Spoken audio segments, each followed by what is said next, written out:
Pourrait-on imaginer une agriculture française en dehors d'une Union européenne? C'est le débat que nous allons avoir ici et j'ai le plaisir d'accueillir François Asselineau. Bonjour. Bonjour. Alors vous êtes président de l'UPR, l'Union pour le Rassemblement... non, Union Populaire Républicaine. Oui, pourquoi on a marqué ça? Union Populaire Républicaine, excusez-moi. Vous êtes inspecteur général des finances, on vous a déjà reçu ici dans le cadre de ce plateau. Face à vous, Jean-Marie Serroni, bonjour. Bonjour. Agroéconomiste, auteur de différents ouvrages, le dernier consacré à la révolution numérique en agriculture. Le précédent, c'était l'agriculture française, une diva à réveiller. François Asselineau, vous êtes ce qu'on pourrait appeler un petit candidat. Est-ce qu'un petit candidat aujourd'hui peut avoir des parrainages pour aller justement vers l'élection? Alors d'abord, j'ai le plaisir de vous dire que j'ai suffisamment maintenant de parrainage pour... On n'a pas encore les 500 promesses, mais on en a suffisamment maintenant pour avoir bon espoir d'y parvenir. Donc je pense que lors du prochain salon de l'agriculture, je reviendrai cette fois-ci en tant que candidat officiel. Je en février prochain. Et deuxièmement, je ne suis pas d'accord avec ce que vous avez dit, si vous me le permettez. Je ne suis pas un petit candidat. Donc pour la Constitution française, il n'y a pas des petits et des grands candidats. Il y a des candidats. C'est l'article 7 de la Constitution. Et moi, si vous me parlez des autres candidats que l'on voit, eh bien, moi, je pense que je suis le plus grand des candidats. En tout cas, si les autres sont plus grands que moi, c'est en corruption, en mensonge, en détournement de fonds. Regardez ce qu'on vous présente par ailleurs. Alors, la messe est dite. À partir de ce moment-là, moi, ce qui m'intéresse, c'est que vous ayez plus loin sur le phénomène des parrainages. Et quand je disais petits candidats, c'était quelque part pour porter la voix des candidats qui ne sont pas portés par les partis, on va dire, majeurs.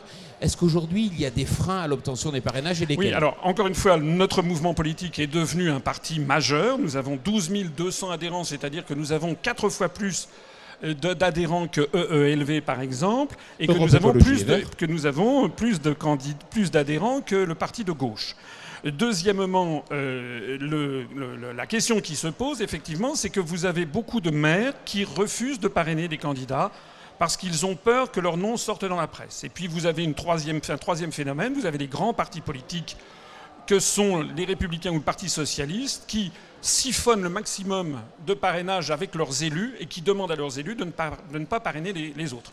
Mais bon, la situation est tellement grave et les messages et les analyses que je fais depuis maintenant plus de 9 ans sont tellement validés par les événements que de plus en plus de maires nous connaissent. Je rappelle qu'aux élections régionales de l'année dernière, du 6 décembre, nous avons fait 1% des suffrages, pratiquement 200 000 électeurs, ça n'est pas rien. Et que nous sommes actuellement le mouvement en plus forte croissance de France. Alors ça tombe bien parce que vous savez, énormément de Français veulent voir des têtes nouvelles. Alors si c'est une tête nouvelle qu'ils voient, ben la voilà, c'en est une. Il ne faut pas dire « Ah ben je ne le connais pas », c'est justement fait pour. Il y a pratiquement les 2/3 des Français qui ne veulent plus entendre parler de Sarkozy, de Juppé, de Mme Le Pen, de François Hollande. Ils n'en veulent plus, vous le savez. Il faut des têtes nouvelles, il ne faut pas seulement des têtes. Il faut également des analyses et des propositions totalement nouvelles et qui vont enfin sortir la France du désastre dans lequel elle s'enfonce. Alors, il y a un fait qui milite pour vous, c'est qu'aujourd'hui, le Brexit, c'est plus la science-fiction, c'est une réalité. La sortie de l'Europe, c'est envisageable.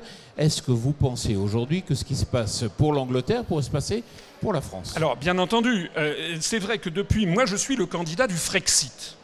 J'ai créé un mouvement politique il y a bientôt 10 ans.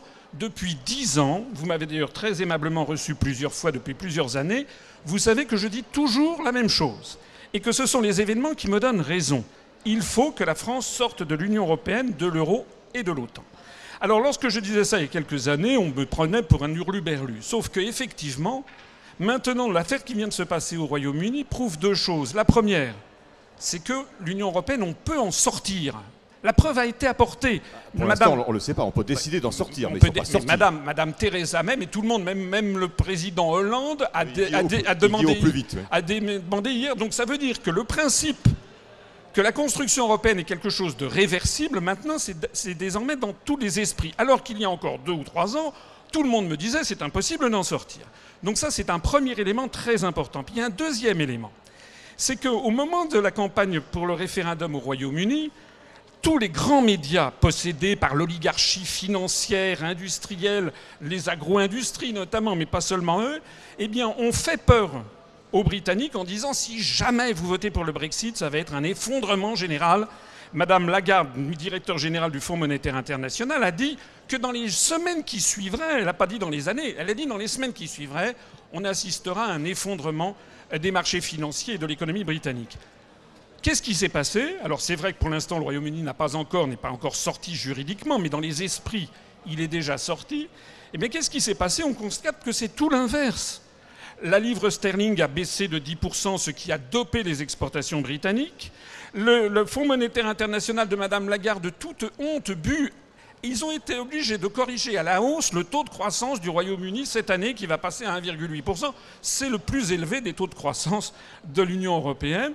Voilà. Alors qu'en France, vous le savez, nous continuons à nous enfoncer dans le désastre. Les chiffres du chômage, les derniers chiffres publiés ont été calamiteux. On donne la parole à Jean-Marie Seroni. Est-ce que ça serait vraiment une opportunité pour l'agriculture française de sortir de l'Europe? Pas sûr. Personnellement, je ne le pense pas. Ceci étant, ce que je voudrais comprendre dans les propos de M. Asselineau, c'est là, on a eu des propos intéressants, mais je dirais de politique générale, enfin appliqués au cas précis de l'agriculture. Qu'est-ce que ça donne? Et on ne peut pas comparer l'agriculture française puissante et structurellement aujourd'hui exportatrice du Royaume-Uni, qui s'est toujours nourri historiquement du Commonwealth et aujourd'hui d'importation. Ceci étant, sur le problème interne au Royaume-Uni, j'ai quand même l'impression qu'ils ne sont pas sortis de la question écossaise, et de la question écossaise qui est nouvelle, qui reprend de l'ampleur, et de la question irlandaise, à double sens, hein, sortie de l'Irlande et réunification de l'Irlande. C'est pas notre débat, mais les choses sont quand même compliquées tout de suite là-dessus. Hein. Moi, je crois qu'effectivement, si vous me le permettez, comme on n'a pas beaucoup de temps, je pense que c'est pas le débat. Moi, ce que je voudrais expliquer aux agriculteurs qui me regardent. Tout ce qu'on exporte, à partir du moment où comment on fait? Alors, premièrement, sortir de l'Union européenne, ça ne veut pas dire devenir la Corée du Nord. Sortir de l'Union européenne, ça veut dire... Regardez ce qui se passe avec le Royaume-Uni. Au Royaume-Uni, il y a des médias qui avaient dit si vous votez pour le Brexit, le Royaume-Uni va être isolé. Mais pas du tout. Depuis que les Britanniques ont voté à 52% pour le Brexit, Mme Theresa May, le nouveau Premier ministre britannique, a annoncé qu'il y a des dizaines de pays du monde, et pas seulement du Commonwealth, elle a notamment cité par exemple le Brésil ou la Chine, oui, bien sûr, qui veulent faire des accords de libre-échége avec le Royaume-Uni. C'est normal, c'est un pays importateur. Oui, donc ça n'a rien à voir. Et nous sommes un pays exportateur. Oui, nous sommes un pays exportateur, mais par exemple, nous exportons beaucoup de céréales vers les pays du Maghreb ou d'Afrique, notamment les pays du Maghreb. C'est un marché très porteur pour les céréales dans les années qui viennent. Ça n'a rien à voir avec l'Union européenne. Ce que je voudrais dire aux agriculteurs qui me regardent... on exporte beaucoup au sein de l'Union européenne. Plus de la moitié, c'est au sein de l'Union européenne. Et alors donc vous allez avoir un décalage. On va retrouver les problèmes d'il y a 20 ans de décalage monétaire. Mais attendez, l'Union européenne est en train de négocier en ce moment avec les États-Unis, dans le dos des peuples, un accord qui s'appelle le TAFTA, de total libre-échange avec les États-Unis d'Amérique. Vous en avez entendu parler. Bien. Donc, contre les peuples, il y a le Parlement européen. Pourquoi est-ce que la France serait interdite d'exporter ses produits agricoles vers le reste de l'Union européenne? Ça se négociera, vous savez. C'est pas demain la veille que les autres peuples d'Europe vont refuser d'acheter, par exemple, des produits agricoles français, que ce soit le vin, que ce soit les... On est réputé sur toute une série de spécialités. Moi, je voudrais dire quand même... Et donc vous laissez les frontières complètement ouvertes? Mais pas complètement ouvertes. Parce que si vous rétablissez les droits de douane, le problème d'export va se poser. On prend la maîtrise de notre commerce extérieur. Au-delà des mots, qu'est-ce que ça veut dire?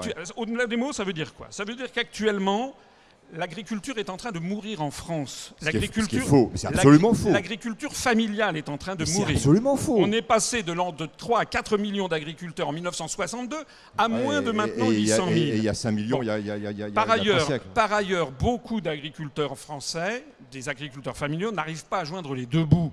Le revenu moyen est de 1 200 € par mois. Est-ce que vous vous rendez compte de ce que ça veut dire? Donc l'agriculture française familiale est en train de décliner très rapidement. C'est 2 000 € le revenu moyen. Non, moi j'ai un autre nombre, 1208 dans l'élevage. Dans l'élevage, 1208, on est au salon de l'élevage ici, c'est 1208 € dans l'élevage. Actuellement, avec le système du TAFTA qui est en train d'être négocié avec les Américains par le Parlement, par la Commission européenne, on risque d'avoir un nouvel effondrement de notre agriculture. Pas sur la viande bovine dans le TAFTA. On s'intoxique avec cette question-là. On peut avoir une bataille d'experts. Le ministère de l'Agriculture américain à un service d'études qui a publié en 2015 une étude où il ressort que selon leurs études, s'il y avait le TAFTA, la viande de bœuf exportée en Union européenne par les États-Unis augmentera de 645% et la viande de porc de 181%. On importe peu de viande bovine américaine. Oui, et bien, le résultat, notamment à cause des anabolisants. Et que le résultat sera de plus 5,5 milliards de dollars pour les États-Unis et plus 0,8 milliards de dollars pour l'Union européenne dans cet échange. C'est-à-dire que c'est très à l'avantage des États-Unis d'Amérique. Mais vous savez pourquoi ? Parce que le déséquilibre Europe-États-Unis en matière agricole est de plus en plus important. C'est-à-dire que les Américains sont en situation de plus en plus défavorable par rapport à l'Union européenne sur le commerce extérieur. Mais ça, c'est peut-être leur problème. Nous n'avons pas, nous, à subir un accord qui va jouer à notre détriment. Autre exemple, puisque nous sommes au salon de l'élevage, la situation du porc. Vous savez d'où vient le problème de la situation du porc ?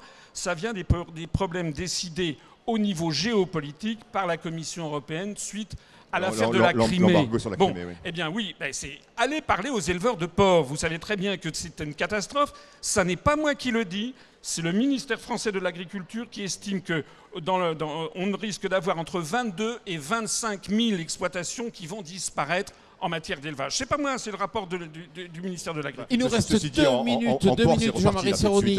2 minutes. Vous savez qu'il y a eu un plan d'aide qui a été apporté. Vous êtes inspecteur général des finances. Tous les secrets des taux, etc., ce n'est pas inconnu pour vous. Concrètement, aujourd'hui, est-ce qu'on ouvre justement de l'argent pour les exploitations en reportant des dettes pour le futur ? Est-ce qu'on surendette l'agriculture ? D'abord, si nous sommes sortis de l'Union européenne, il y a toute une série de réglementations européennes qui ne s'imposeront plus aux agriculteurs, aux exploitants agricoles français qui n'exportent pas. Ça sera donc une formidable libération pour les entreprises artisanales et pour les entreprises familiales. Deuxièmement, je voudrais rappeler aux agriculteurs qui m'écoutent que la France donne chaque année beaucoup plus d'argent à l'Union européenne qu'elle n'en reçoit. C'est-à-dire que lorsque nous serons sortis de l'Union européenne, non seulement les agriculteurs pourront continuer à recevoir les subventions qu'ils reçoivent, mais ces subventions, elles ne seront plus avec le drapeau bleu aux étoiles d'or, elles seront avec le drapeau bleu, blanc, rouge. Et de surcroît, nous aurons environ 8 à 9 milliards d'euros supplémentaires à dépenser ou à économiser dans l'endettement public de la France. Et la réponse à ma question sur le surendettement, justement, le fait d'alimenter toujours avec toujours plus d'argent, toujours plus d'endettement ? Eh bien justement, c'est ce que je viens de vous dire. Commençons déjà. Charité bien ordonnée commence par soi-même. Avant de donner, par l'intermédiaire de l'Union européenne, actuellement, nous versons, sans que les Français ne s'en rendent compte, 300 millions d'euros par an à la Bulgarie, 200 millions d'euros par an à la Turquie, etc. Commençons déjà par faire charité bien ordonnée par la France. La Turquie n'est pas en Europe, je vous non, quand même, au niveau de la contribution européenne. La Turquie n'est pas dans l'Europe, mais elle bénéficie des fonds de mise à niveau pour entrer dans l'Union européenne parce que ce sont les Américains qui ont décidé que la Turquie entrerait dans l'Union européenne. Une phrase de synthèse sur le débat. Alors, la sortie de l'Europe agricole, de l'Europe, de la France agricole. Par rapport à cet argument qu'on commence à entendre de plus en plus, de dire on contribue pour 20 et quelques milliards d'euros à l'Union européenne. C'est un argument qui est de plus en plus utilisé parce que c'est moi qui le dis depuis maintenant 9 ans et un certain nombre de responsables politiques me le prennent. On en récupère 13 ou 14, dont 9 ou 10, une dizaine pour l'agriculture. Je pense, excusez-moi, ce n'est pas infamant à votre égard, mais c'est une comptabilité qui est exacte, qui est un petit peu épicière. Je ne dis pas que vous êtes un épicier, qui est un petit peu épicière. Parce qu'il faut le retraduire dans la globalité des échanges. Ça, vous allez être d'accord avec moi, que c'est une vision très étroite des choses. Oui, mais et de dire, et là je m'adresse à l'inspecteur général des finances, de dire que ces 8 milliards d'euros, comme j'ai pu entendre ailleurs, ces 8 milliards d'euros supplémentaires iront à l'agriculture, c'est de la foutaise. Ça sera votre conclusion, Jean-Marie Seroni, votre conclusion ? La conclusion, c'est que, si je peux me permettre d'appeler les agriculteurs à se ressaisir, il y a une vie après l'Europe. Il y a des nouveaux mouvements politiques qui se développent en France. Celui que je représente, upr.fr, allez voir notre site. Nous sommes le 2e site le plus visité de tous les partis politiques français. Et si j'avais un message d'espoir à donner aux Français, nous sommes là pour redresser la France. Nous ne voulons ni de l'Union européenne, ni du Front National. François Asselineau, merci beaucoup. Jean-Marie Seroni, merci beaucoup. Voilà, merci à vous de nous avoir suivis en direct durant ces 3 journées dans le cadre du Sommet de l'élevage. C'est vrai qu'on a produit beaucoup de contenu, beaucoup d'émissions. On a reçu beaucoup d'hommes politiques donc sur ce plateau. Merci à vous et puis on se retrouve donc sur tvagri.info. Merci.